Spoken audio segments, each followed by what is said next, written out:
Welcome to my YouTube channel, Tony Su Vega, your Feng Shui Guru and Paranormal Expert. Today is Tuesday, May 7, 2024, Day of the Sheep. Best color is blue, light shades of blue.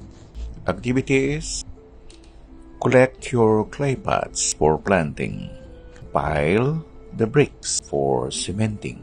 Buy some plaster of Paris for molding.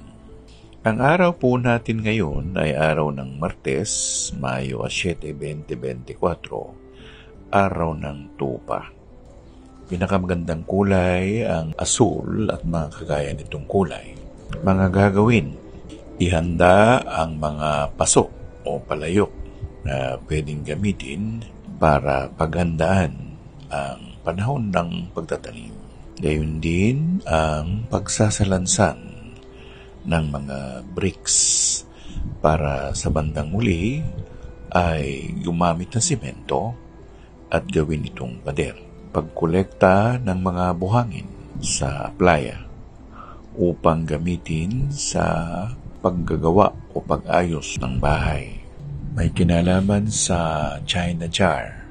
Yun bang garing ay kasama sa lupa?